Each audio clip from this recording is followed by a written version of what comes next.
This is the Black Powder Podcast, coming at you live and direct.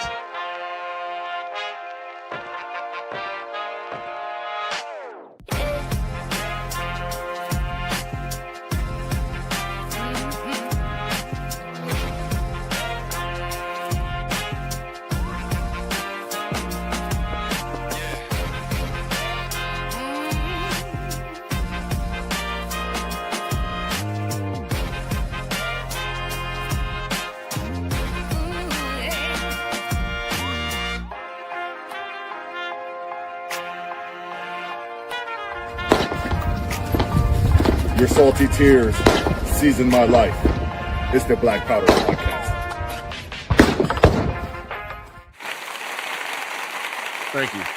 Thank you. And once again, it's on. This is the Black Powder Podcast, the only real libertarian podcast that has ever existed in the history of libertarianism. I am your host, Marcus Matthews, the only real libertarian, chairman of the Wu-Tang Clan Libertarian Caucus. And as usual, I'm joined by my brother in arms and liberty, Eric Parker, Bold Liberty, out of the great state of North Carolina. How you doing today, sir? Good to go, my brother. Thank you for having.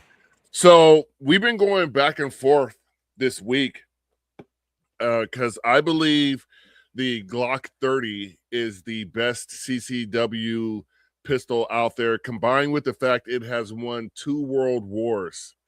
And I had to correct Marcus twice that that gun didn't exist for those first 2 world wars. But I did tell him it might help us win this third one. Well, those are just I bring alternative facts, and you know, a lot of people that checks out. Yeah. Hey, I thought you were like confused when you were making the, and I understand you were being facetious when you said it on social media, but I wanted to make sure you weren't specifically just talking about the 45 round. So for those that don't know, the Glock 30, correct? It's 45 ACP. The stock magazine holds 10 rounds, right? Yes. All right. So, but just so y'all know, for the record, this show back in its when it started, Marcus was just a lonely black guy in his garage, and he was really into guns.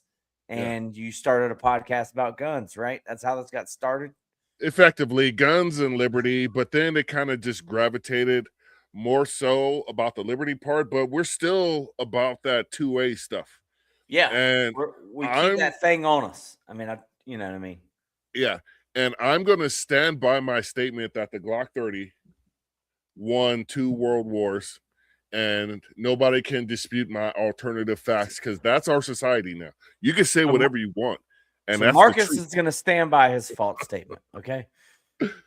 At any rate, even though Google, the Wayback Machine is right there on the same computer he's filming this podcast with, but I digress. Go ahead. At any rate, here on the Black Powder Podcast, we like to bring forth the best libertarian content possible, and I think we do a great job. We want to shout out our guy Joe Hanush for booking us very, very solid guests, and we have another one tonight. I'm kind of excited about this one because this man is not only is he a doctor, he is also an attorney, and most impressively, he's an elected libertarian. So, while I click these buttons over here, without further ado, today's guest is Dr. Thomas. You know what? I didn't even ask you how to pronounce your last name correctly. I'm not good with that. So, that. Yeah. Yeah, it's pronounced Laehn, like L-A-N-E. Okay, I got that. Laehn. Dr. That's Thomas easy. Laehn from the great state of Iowa. Laehn. Yeah. How you doing today? I am doing great. Thank you for having me. Awesome. So for those of us that don't know, where's Iowa on the map? I looked over there as if there's a map right there, but you're like north central United States. North central. Yeah, we're just west of Illinois. Gotcha. Tracking, that's up there. So I'm in North Carolina. Marcus is in California. The fourth largest economy in the world. Yeah. I feel like Iowa could be, and I'm not trying to make fun of the state of Iowa, but it could almost be like the fourth smallest economy.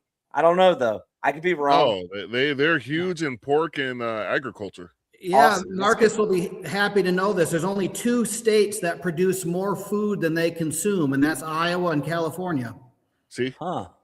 great people live in those. You know what I'm saying? That's awesome. That's good to know. So Dr. Laehn, real quick, if you wouldn't mind telling us a little bit about yourself, your background. I know backstage you're kind of talking about you were a professor at university, but you've been practicing law for 10 years. If you want, try and just introduce to you here briefly, and then we'll get into your background, becoming a libertarian, if you want to throw that in there, if that happened in between career changes or way before you ever finished school, feel free. Yeah, thank you. And please, you're welcome to call me Thomas. So I grew up in a little town called Allison, Iowa. Did my undergrad at Drake University in Des Moines, and then I left the state, got a master's and PhD in political science at Louisiana State University down in Baton Rouge, Louisiana. I had a 1-year stint as a visiting research fellow at Hebrew University in Jerusalem before I came back to the States, and I was a university professor. I taught political science, specifically American government, political philosophy, and constitutional law at a little public university called McNeese State University down in Lake Charles, Louisiana. But I wanted to come back up to Iowa. I knew someday I'd want to get married and start a family. And I wanted my kids to grow up in a small town in Iowa, that's similar to the way I grew up. I also moved back to Iowa, went to law school at the University of Iowa. About the time I was finishing law school, I got married. My wife and I moved to Jefferson, Iowa, where I ran for district attorney. As a libertarian, right out of law school, I had about a year as an assistant prosecutor, but during that time I was preparing my campaign. And then I won the office of district attorney in Greene County, Iowa, becoming the first libertarian to hold an elective partisan office in the state. And then 4 years later, I was reelected. So I'm now approaching the end of my second term as district attorney. And I've announced I'm running for the United States Senate for the state of Iowa. So, That's awesome. that's a pretty epic resume right there. Even if you just did away with, the political wins, which us libertarians aren't very used to, still a very impressive resume. I have one question before we move forward. Is the district attorney position, are there term limits? It's essentially you're in your second 4-year term.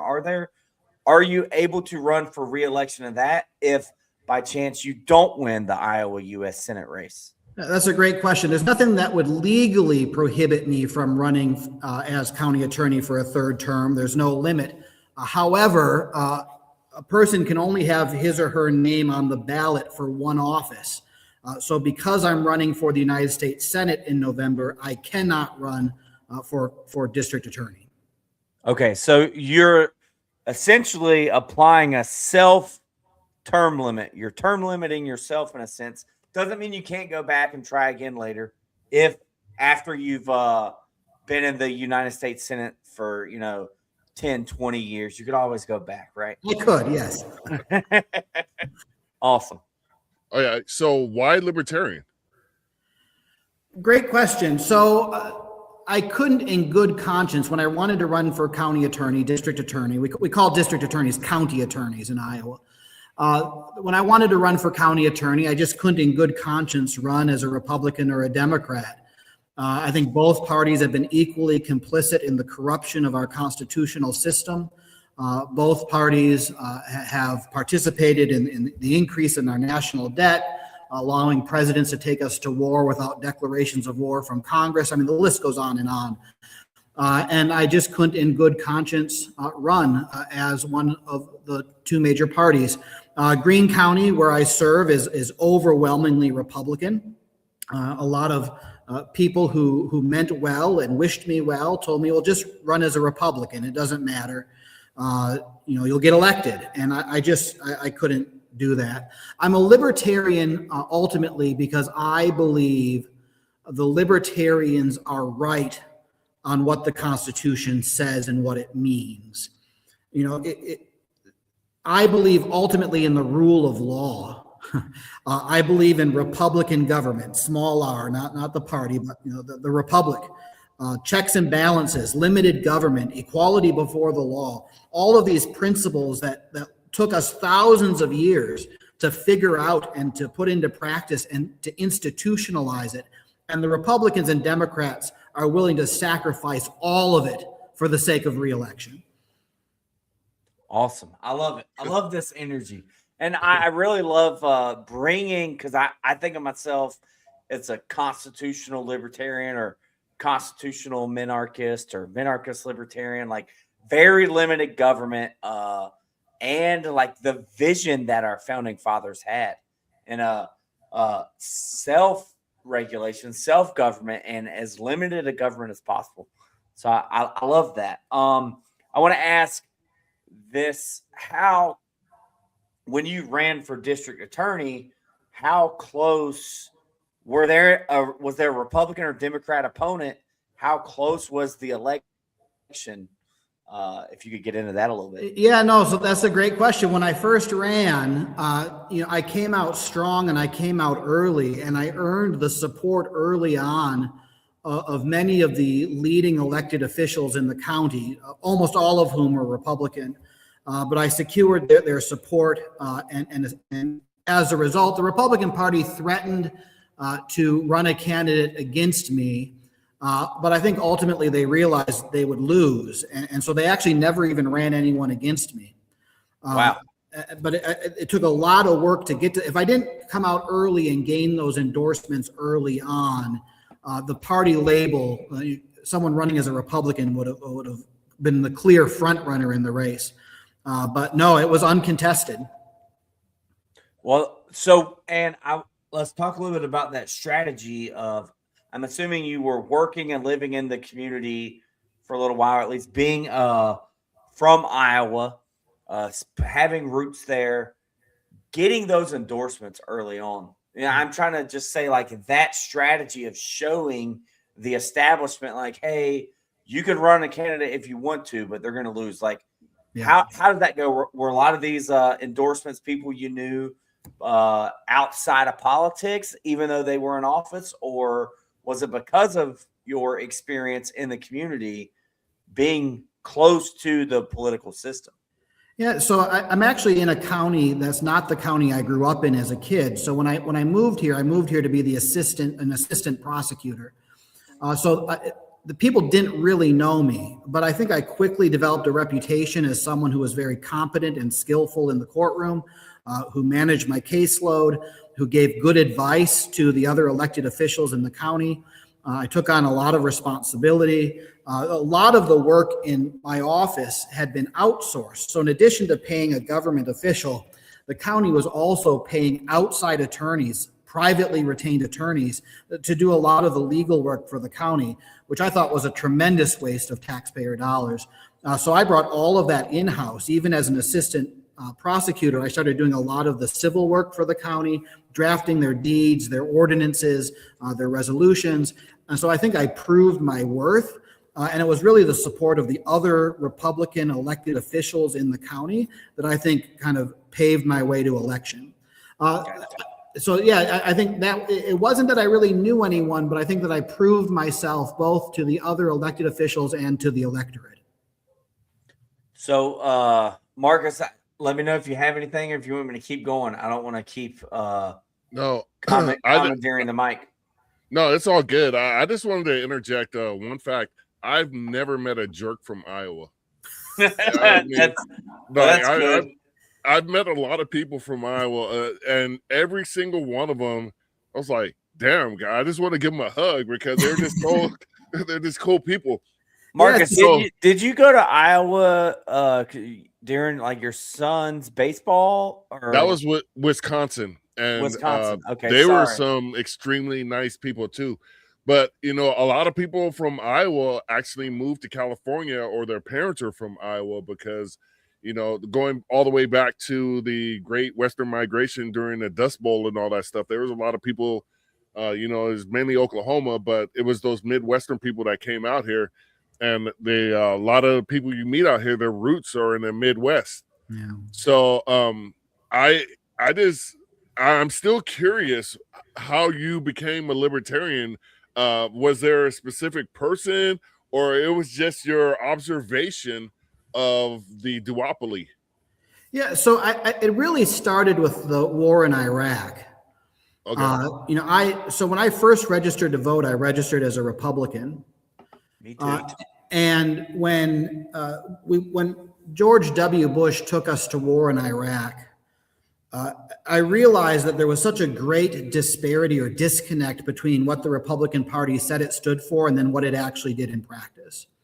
And this idea of nation building and that we could transplant democratic values and our institutions on foreign soil was totally unconservative. And the whole idea of conservatism is that, you know, that things have to kind of occur naturally, organically over time, and you can't just impose things and can't use government to effect change. It has to kind of occur naturally through free markets or you know, through traditions and custom.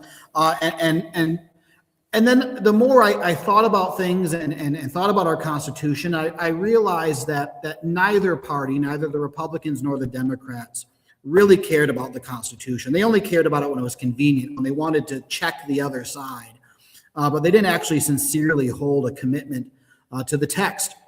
And that was really, I think the war in Iraq was really a turning point for me. But it wasn't until I moved back to Iowa, which would have been about 10, 12 years ago, that I switched my party affiliation from Republican to Libertarian.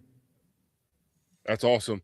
I think a lot of people have similar stories that gravitate towards a libertarian because, you know, for its flaws, which seem to be many at times, it is truly the only party that looks to follow the Constitution and actually wants. I do not feel we should see the federal government in our lives on the news or anything every single day.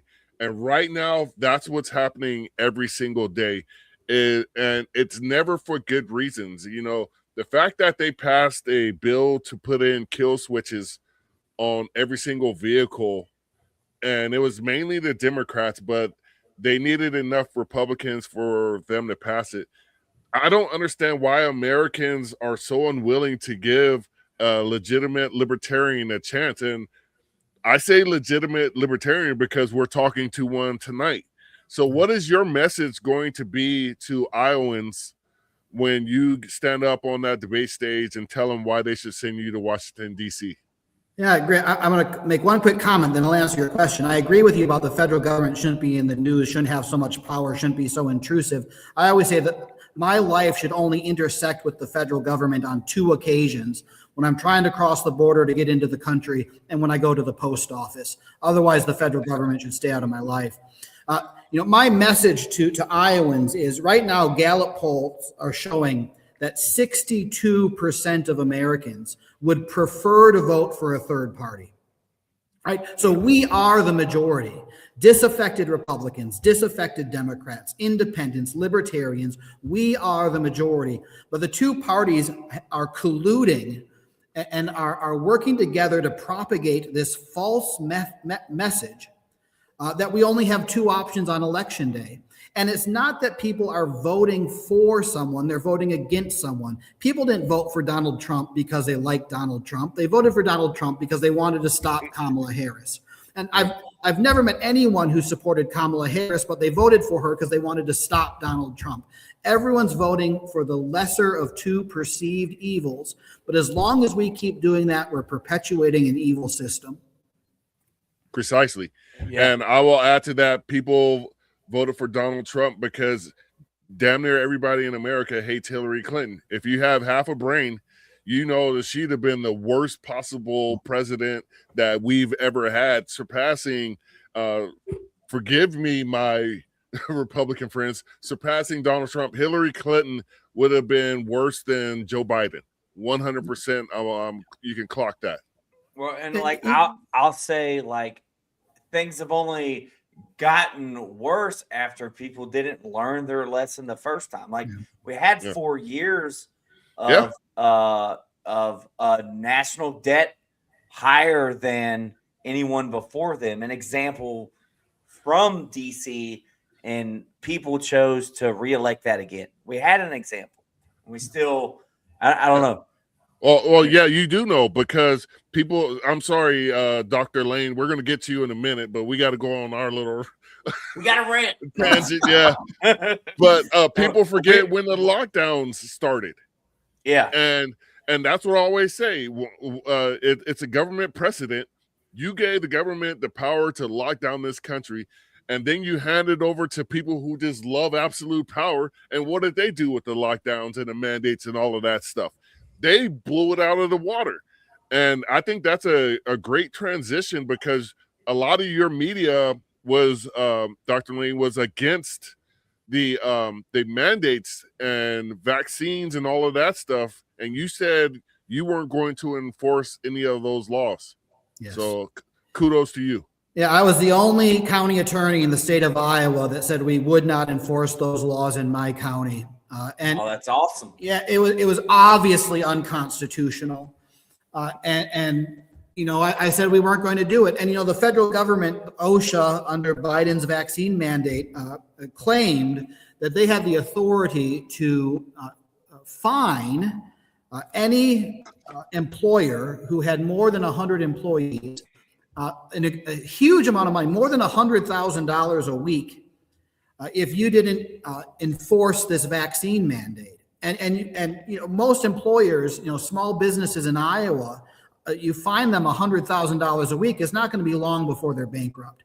And so the federal government was saying, either you inject something into your body, or we're going to take away your livelihood. And that's unprecedented in American history. And I came out very strongly against it. And it's really interesting, because everyone else reads things through this partisan lens, because, you know, these Democrats then accused me of being a closet Republican. Well, now when I'm speaking out against what the federal government's doing in Minnesota, and you know, going into homes without judicially approved warrants and all of this, and now the Republicans are accusing me of being a closet Democrat, and everyone's just assuming that partisanship is everyone's first loyalty, and it's not. My first loyalty is the Constitution. That's awesome. I love that energy. I love it. Oh man. All right. So next up, you saw what this man is about right now, and those are strong libertarian principles, strong American constitutional principles, and therefore we need to show strong support for somebody who's going to go to Washington, D.C. and actually represent you and I. So I have posted the link to his campaign page /donate. So whatever you got, $5, $10, $15, $20, $25, whatever you can donate to this man, please do so, because it's very important that we get men like this who believe in your constitutional rights in the face of is basically tyranny at this point from the duopoly. This is where we could put our money where our memes are, and we could get people like this going in the right direction. Just chip in. So yeah. And yeah. I want to add to that and kind of use that as a good segue. Like, I'm sure it's difficult for you to maybe run the numbers because you did such a good job of getting out there early and winning district attorney. I'm guessing twice unopposed. But does that speak volumes to hopefully your name recognition and popularity in the local election? Like, are you gonna win your county in Iowa, and how many votes is that going to get you? I don't know if you want to discuss strategy. I'd love to have this conversation. If you won't do it here live, where your opponents could pick out your strategy, I just want to know, how much money do we need to raise you tonight? How many votes per dollar or cent? You know what I mean? What are we looking at here? Because you worked hard and you strategized to the point where you didn't have to be on the ballot against a Republican or Democrat yet. And what's the makeup of your election look like? Is there a Republican? Is there going to be a Democrat? Are they prior office holders? Do they got name recognition? Do they have endorsements? How can we get you endorsements? Would they help you? All that. Let's go. Yeah, no, those are all great questions. So the first task is just to get on the ballot. The Iowa legislature has made it almost impossible for a third-party candidate to even get on the ballot. So I need to collect signatures across the state, thousands of signatures, just to have the opportunity to be on the ballot in November. But fundraising is also critical to all of that. It is going to be a contested race. The heir apparent on the Republican side is Ashley Hinson. She's currently a representative in the United States House of Representatives. She has been handpicked by the party elite. When she announced, she already had, $5 million in the bank, major endorsements from all the establishment Republicans. And that's really it's a telling thing that I think we need to realize that we're not electing our elected officials. They are being selected for us beforehand. She was clearly handpicked by the Republican leadership. And if we have time before we end tonight, I'll talk about a pipeline that's coming through and all the money that's being used to take people's land, use eminent domain. And the Republican Party is deeply involved in all of that. And of course, they picked a candidate who's in favor of the tax credits that's funding the whole boondoggle. On the Democratic side, there's a couple state legislators who are lesser known, who are vying for the Democratic nomination. So there will be a Republican, there will be a Democrat, and there will be a Libertarian. The money is crucial. Part of it's because the media uses fundraising as a proxy for credibility. I've been raising money. I've been quite successful. But the Des Moines Register, the major newspaper in the state, had a front page story comparing the amount of money I had raised versus the Republican versus the Democrats. And so that money is just really about credibility in addition to, funding the campaign. So any money your listeners can give, I'm hoping over the course of the next few weeks, we've just launched a fundraising campaign with the goal of raising $40,000 in the next few weeks. So anything your listeners can do to contribute to that, the maximum amount under federal law anyone's allowed to give is $3,500. But if someone can give $5, $10, $20, I have a lot of donors right now who have committed to giving $10 a week or $10 a month. Because that's all they can afford. And those are the donations that matter most to me, because all the wealthy donors with super PACs and dark money that are funding the Republicans and the Democrats, I want to show that the people still hold the power. The people can give $10 a week or $10 a month, and we can match dollar for dollar everything the billionaires can do who are corrupting our political system. I love it. Awesome. Do you have an idea, I guess, of what hypothetically the split would be in a U.S. Senate race? Have you looked up historically? Has a Libertarian ran for U.S. Senate in Iowa recently? Anything to compare it to? Yeah, we have fielded candidates before for statewide offices. Traditionally, they've only received maybe 2, 3, 4% of the vote. But I think because I'm a credible candidate, not that the other ones weren't credible, but I'm the first one to have held elective office. And I think the people of Iowa are ready for a credible alternative. I think the time is right. I think I'm that candidate. And it's just a matter of getting my name out there and being treated seriously by the media. And then I can win. When we had the Iowa caucuses, the message that came out was that Trump overwhelmingly won the Iowa caucuses, that we're a ruby red state. But then you look at the numbers, only 11% of Iowans participated in the caucuses. Of those 11%, like 7% went to the Republican caucuses and 4% went to the Democratic caucuses. And then now we're talking 7% of the population at the Republican caucus, and Trump won like 80% of the vote. But that means really only like 5 or 6% of Iowans have drunk the Kool-Aid and went to the caucuses to vote for Donald Trump. And the vast majority of the electorate is alienated and disenfranchised. And we just need to show them that they're the majority. And if they go in the voting booth and vote their conscience on election day, I will win. Yeah. And I think that message is important, get in front of the people. And Marcus, if you'll put his link back up there, I noticed whenever I was running for office, even though I didn't win, that whenever I could tell people like, hey, I need to raise this much money and it's for yard signs or a billboard or t-shirts, like that helped me gain a little bit of money. So if you could tell our listeners what this money bomb, let's say you're doing a 2-week money bomb, you need $40,000 in 2 weeks. What all is that going to go to help you pay for your campaign, and how is that going to help? Yeah, that's great. So what I've been doing, and is a very costly undertaking, is I'm having candidate meet and greet events, but I'm sending invitations to every independent or voter in the county I'm visiting. And that's a tremendously effective way. Even if they don't come to the meet and greet event, they're getting some information about me, what I stand for, learning about me, learning there's a credible alternative. And then some of the people come up and we get to meet in person, and that helps the money kind of mushroom and grow.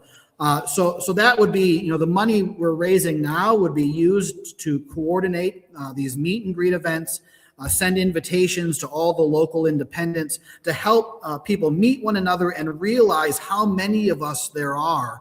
I'm also trying to grow my campaign staff. Right now, I have only one paid employee. I have a whole team of volunteers. I need to get additional people, paid staffers on my campaign to get that infrastructure in place. Because if I can get my name out there, I will win. It's just a matter now of making sure the people of Iowa get a chance to meet me. So any of these positions do you need to fill volunteer and paid?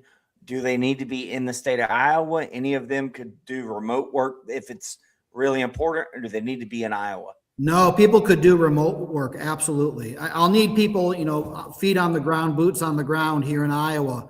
But anyone who wants to chip in wherever they are in the world, I'd be grateful for their help. Marcus, if you could put his link up just to his page, not the donate link. Anyone go there. If you're hearing this message and you think, hey, I'm great with social media marketing, I'll lick stamps and send mailers. I'll send emails. I'll do text baking or phone calling when it's time. And I'm sure he's got a volunteer link at that right there. Go click there, click the volunteer link, and send him a message. Say, hey, even if you're not in Iowa, hey, I'm not in Iowa, but I'd love to help. So don't miss this opportunity. I think this is a serious candidate, serious campaign. We got and I don't know if you want to put up Tubbs' comment, just getting on what office had he previously won. For those just tuning in, this is Dr. Thomas Laehn. He is currently what they call the county attorney in, I think you said Greene County, Iowa.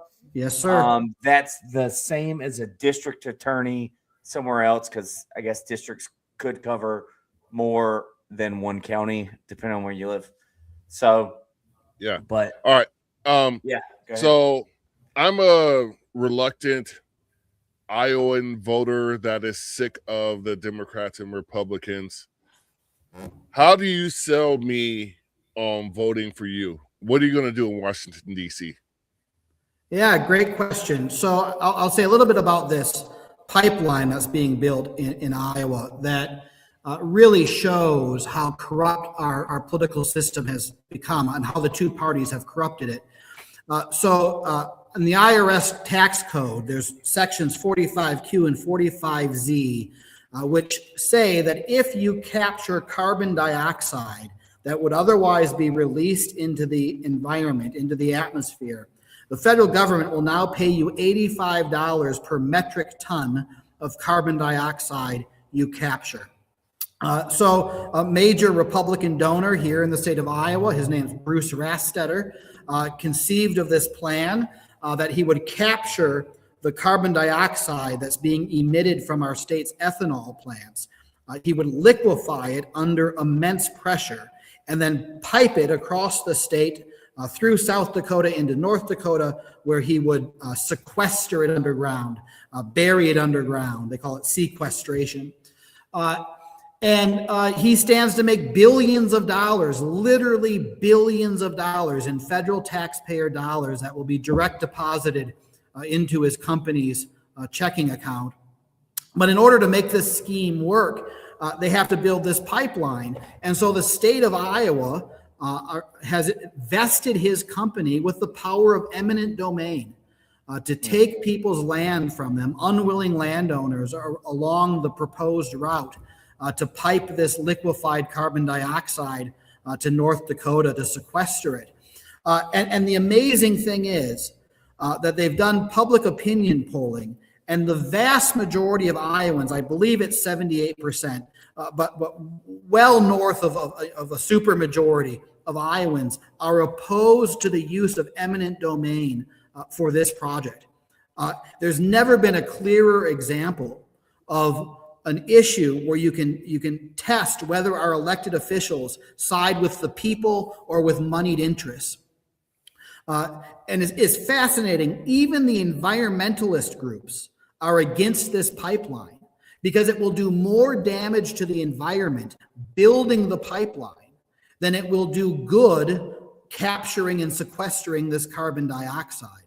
So as a project that its end result will be contrary to the very purpose for which it was conceived. Mm-hmm. The only purpose of this project in actuality is to make donors to Republican elected officials wealthier so they can give more money to the elected officials. I drafted a bill last year in our state legislature that would have stopped this project. Other things got added to it, but the key provision that would have prohibited the use of eminent domain for the construction of carbon dioxide pipelines on agricultural land, I wrote that language, and our governor vetoed the bill. Wow. Even though 78% of Iowans supported the bill, our governor vetoed it. Our governor, who has received $172,000 in campaign donations from Bruce Rastetter. So this is the biggest boondoggle in the history of our state. And if I go to the United States Senate, the first piece of legislation I'm going to propose is to eliminate sections 45Q and 45Z of the IRS tax code to get rid of this stream of money that's being used to facilitate the violation of our property rights. You know, the very reason we created government in the first place was to protect our rights, foremost of which was our property rights. And now the government is facilitating their violation, acting contrary to the very purpose for which it was created, because it's making elected officials, the donors, wealthier to help elected officials get reelected. They're more loyal to their donor base than they are to the people and to the oath they took to uphold the Constitution. So is that 45Q and 45Z part connected, attached to eminent domain, or is it something separate? It's separate. So it's actually the federal government and the state government here in Iowa kind of working together. So the tax credits are purely a creature of federal law. There's a part of the federal tax code that if you capture carbon dioxide and sequester it, the federal government will pay you $85 per metric ton. But then the same company that is seeking these tax credits has obtained the power of eminent domain from our state government. And now that company is going to be using eminent domain to build the pipeline. Wait, so I'm sorry, Eric. I'm curious. Carbon dioxide is what gives soda fizz. Correct. So you're saying this? No, this particular form of carbon dioxide is not fit for human consumption, where they could turn that into an enterprise to sell the carbon dioxide to soda manufacturers across the nation and make some money? Well, so here's actually where it gets even worse, because there's many of us believe that this carbon dioxide will never actually be sequestered. It's a lot more likely going to be used for fracking. Yeah. So this company is going to actually kind of double dip. They're going to get a tax credit from the federal government for capturing it, but then they'll be able to sell it to the oil companies to use for fracking. So there's another reason the environmentalist groups are opposed to it, is because they believe this will ultimately be used for fracking rather than to sequester it underground. So, and this is kind of getting back into my favorite part of why I'm on this podcast, but the political strategy. What is Ashley Henson's stance on this, or is she concerned with it at all? And has she received any campaign funds from this gentleman you're talking about? Yeah, Bruce Rastetter. No, we've documented it. We've campaigned on it. He's given her more than $39,000 in campaign donations. She tries to split the baby and is very disingenuous, and she's not fooling anyone. So she says she supports the tax credits, but she doesn't support the use of eminent domain in furtherance of this project.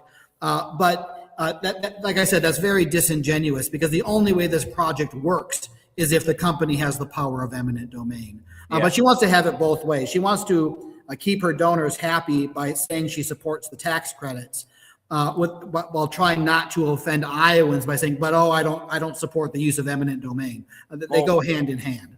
Which of our other donors are getting those same tax credits? You know what I mean? How many other people are benefiting from the same carbon sequestration tax credit?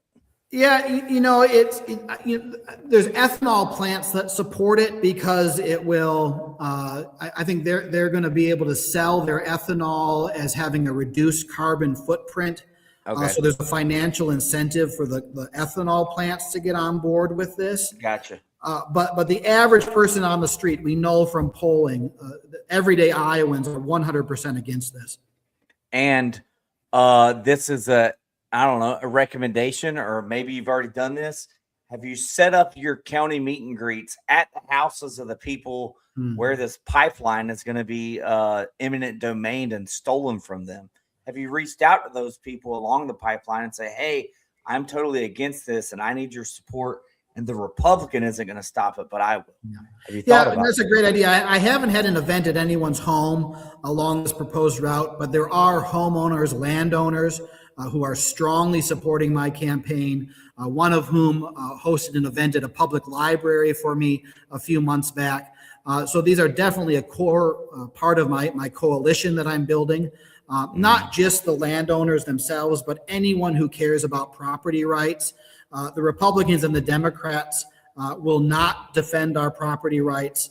And as you probably know, ever since the Kelo decision by the U.S. Supreme Court, private companies, according to our Supreme Court, if they get the blessing from the government, can literally tear down your house if the government believes the private company can use your land better than you can.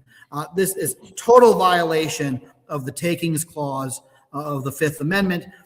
And yet no one in Congress does anything to stop it because it's enriching their donors. So is that a federal law that you just mentioned, or state, or in conjunction Federal Supreme Court case? Yeah.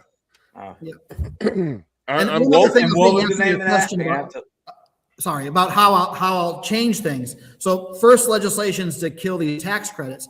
The other thing that the American people and the people of Iowa need to know, many years ago, 20 years ago, I interned in the United States Senate.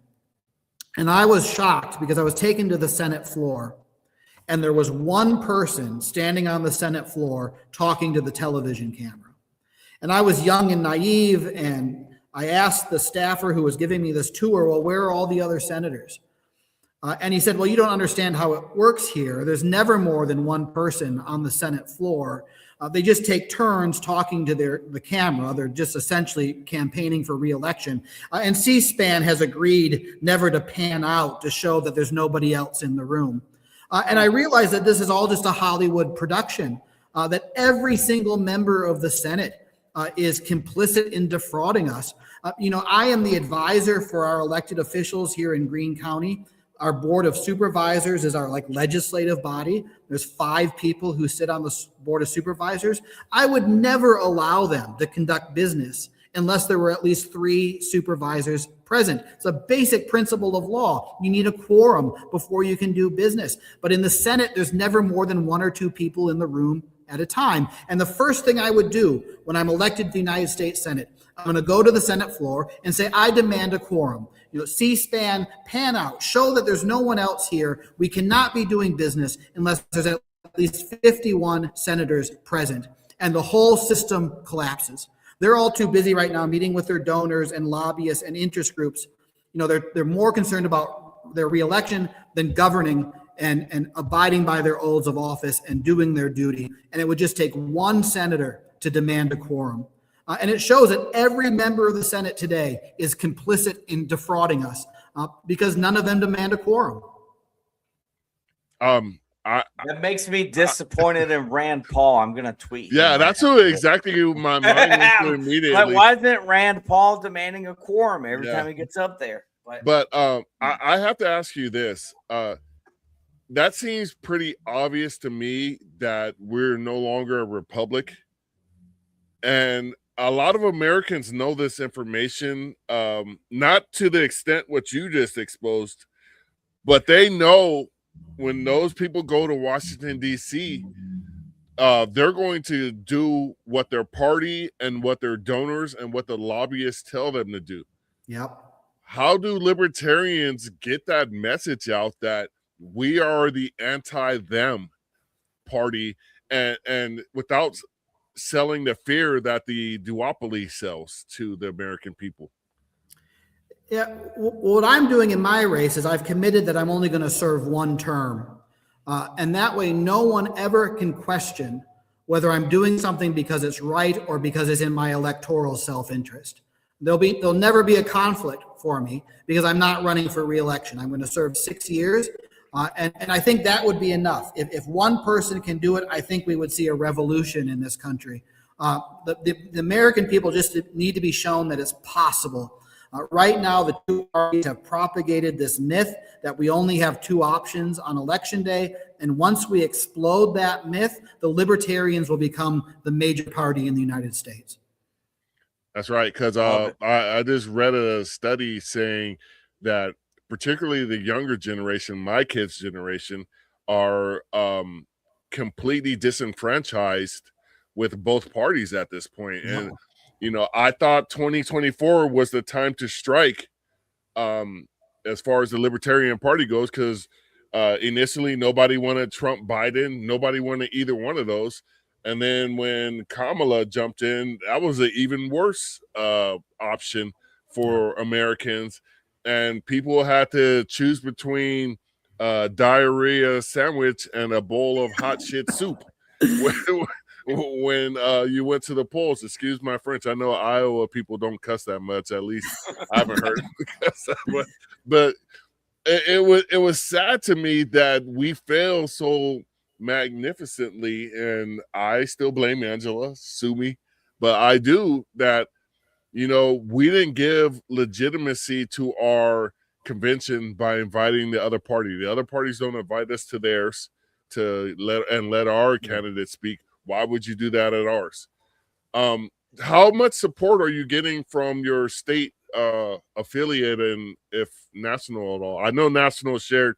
Thank you to all those social media outlets that have shared this podcast tonight. But how much support are you getting? Yeah, no, I've gotten a great deal of support from the Libertarian Party of Iowa.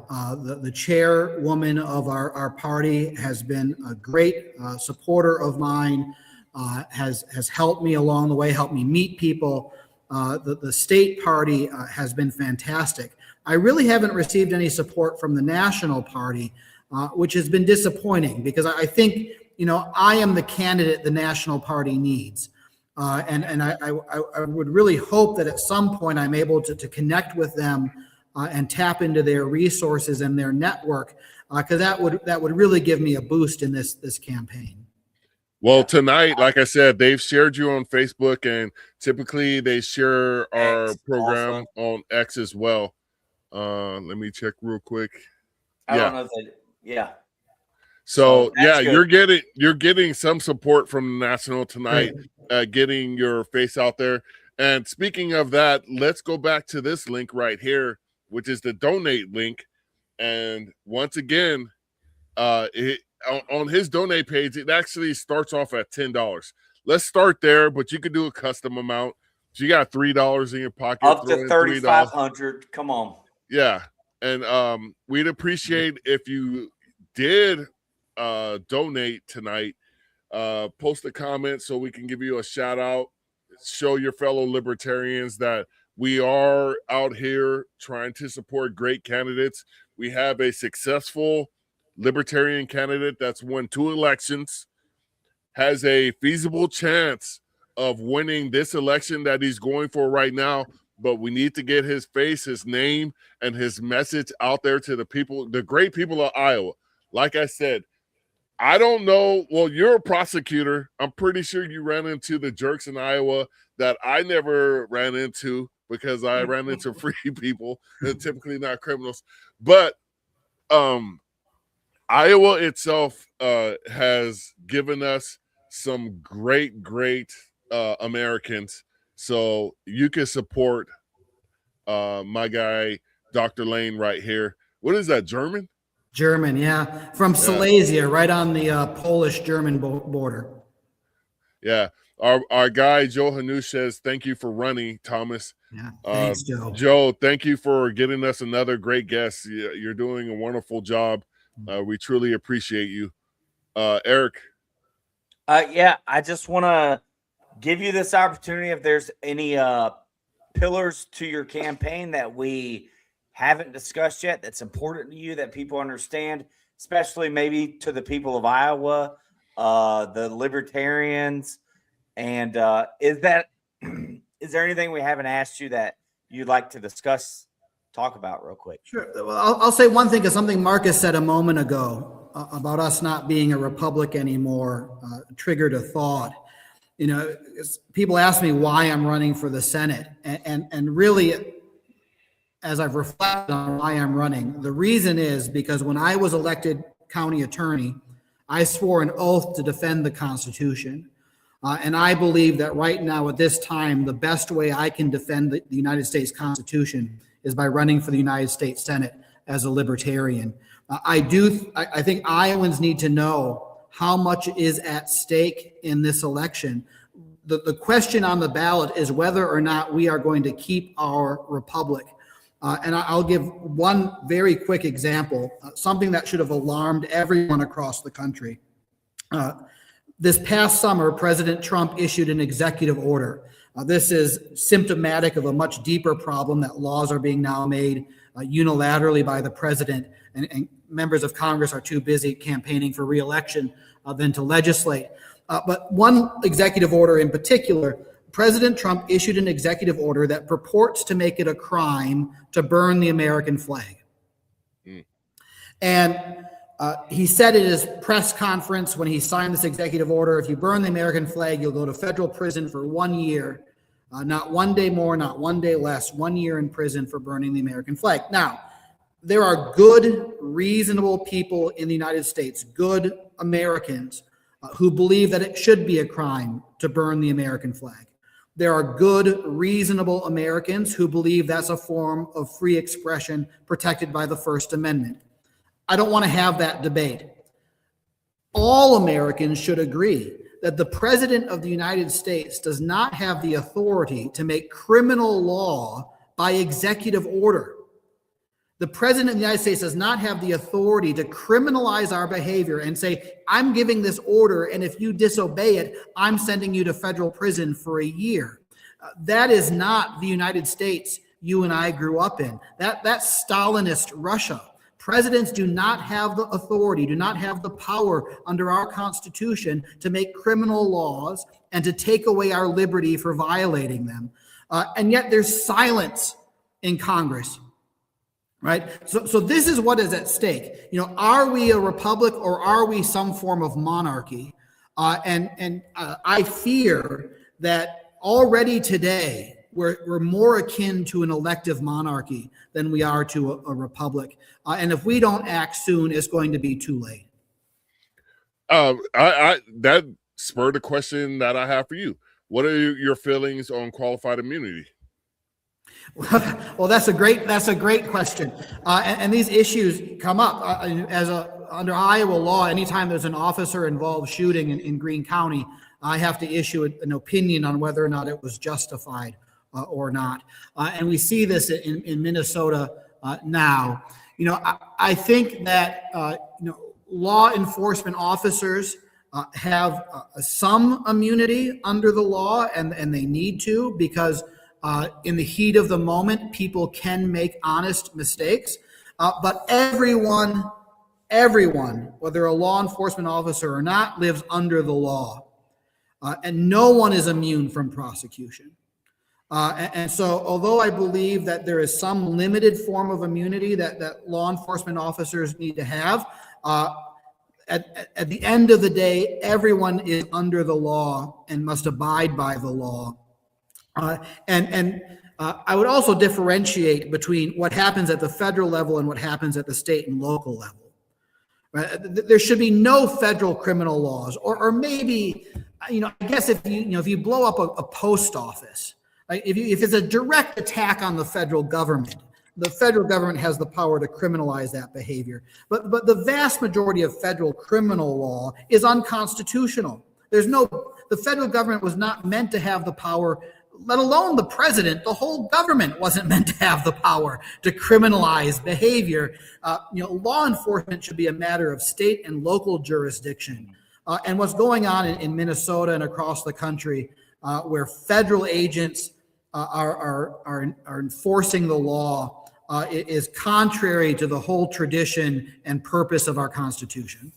All right. I would Eric, just add, Eric, go I was ahead gonna real say quick. the only caveat to the need for federal laws is if a violent crime or something crosses state lines. You know what I mean? It's the same case. But I'm sure you, as an attorney, know more about that than me. But that's an argument people have had with me whenever, me as the extremist would be like, the extreme libertarian would be like, abolish the FBI. And people who are like, well, then who would prosecute or not prosecute, investigate, laws that cross state lines? I said U.S. Marshals, right? Like the U.S. Marshals did it before the FBI was founded. So, and even then, like, the federal government has gotten way too big. I don't know. Sorry, that was kind of off the cuff. I was just thinking about that as you were saying it. Like, what's the need for federal prosecution? That's the only examples I could really come up with. Yeah. Well, Dr. Laehn, before you get into that, I have a fastball down the middle for you comment. Okay. Because I did a little research, and can you see the comments? Can you see what Earl Kozak? Yeah. says? I guess he doesn't know your history. Yeah. Earl, you should have went to the website. Go ahead, Dr. Laehn. Yeah, no, Google me. Google my name and COVID, and you'll see that I was on the major news stations saying that the vaccine mandate was unconstitutional and that I would resign from office before I would enforce it. And I was the lone voice. There wasn't another county attorney in the state who was willing to join me when I was saying that. And then thankfully, the Supreme Court, first the Fifth Circuit Court of Appeals, and then the U.S. Supreme Court agreed. But no, I had this same energy fighting that vaccine mandate. And I made it very clear that I wasn't going to enforce it. And then if I was going to expose my county to liability, if OSHA or the Biden administration was going to come after Greene County, then I would resign before I would enforce what I believe to be an unconstitutional law. And that at the end of the day, that's the only way we save our republic, is if all of us are reading and interpreting the Constitution. We do not owe blind obedience to any government official, including the Supreme Court. And then that's why one thing I'll say, because I know we're running out of time, but I am probably the only prosecutor in America who believes in jury nullification. Right? Yeah. Juries have a duty to enforce the Constitution, and if they believe a criminal law is unconstitutional, then they should find the person not guilty. Not because the person didn't commit the act, but because the law under which they're being prosecuted is unconstitutional. Now, the jury is the greatest safeguard to our liberty before any other institution in our system of government. And we all have that same responsibility as citizens and potential jurors to know the Constitution and to stand up against our own government when they try to violate it. Word. Awesome. Eric, you have any closing questions or remarks? Hey, Dr. Laehn, thanks for coming on the podcast. This was a real honor. My message is for the people watching this podcast. Like we always say, put your money where your memes are. This is already an elected libertarian in a partisan race. People know him by name in Iowa and Greene County. He's obviously viable. He believes in the Constitution, believes in liberty, believes in freedom, wants limited government.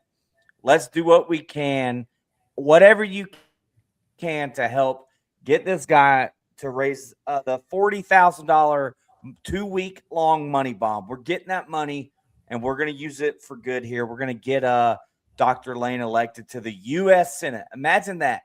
Breaking news all over the Hill, C-SPAN, CNN, Fox News, whatever the other ones on Newsmax, all your streaming platforms. Tucker Carlson be talking about it.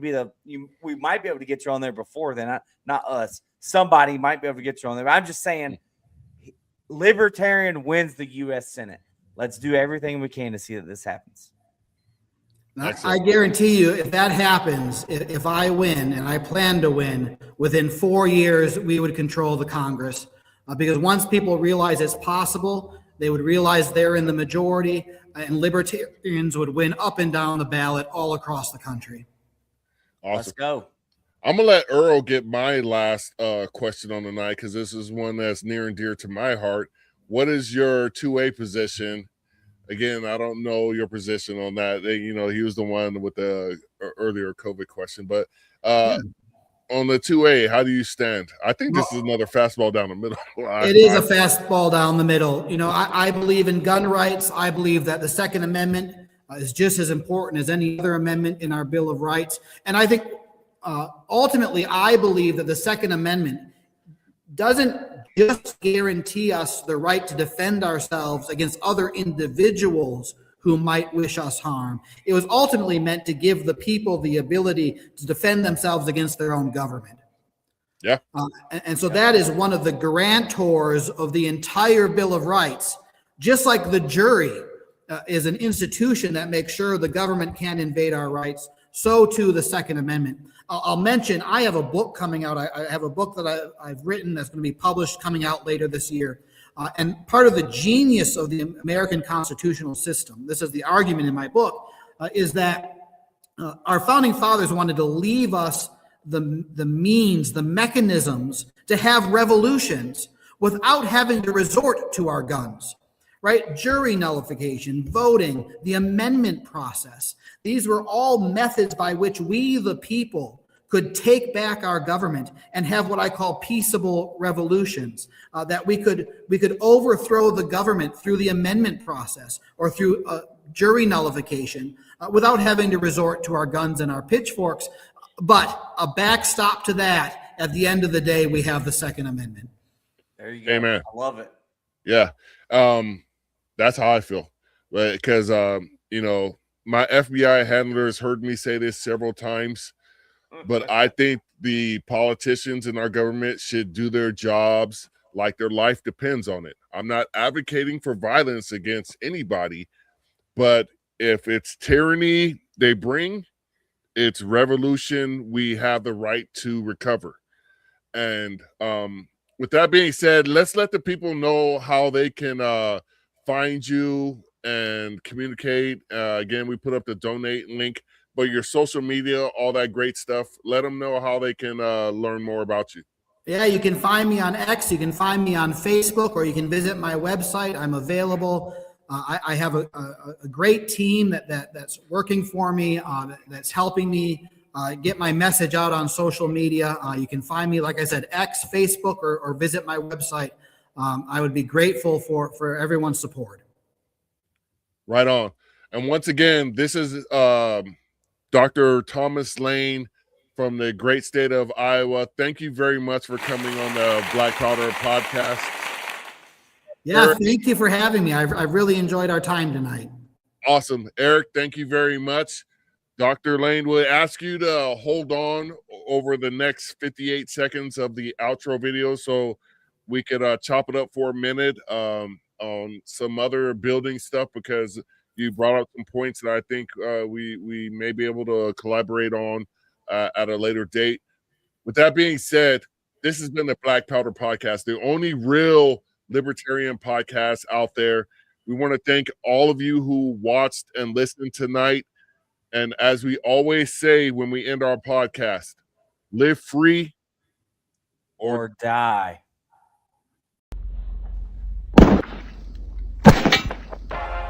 This is the Black Powder Podcast, coming at you live and direct.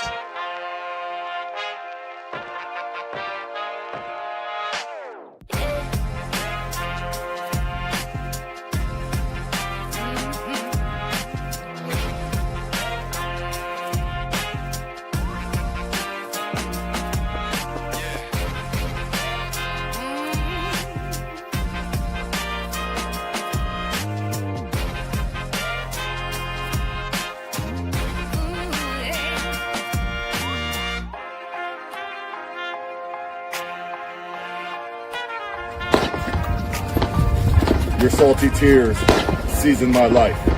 It's the Black Powder Podcast.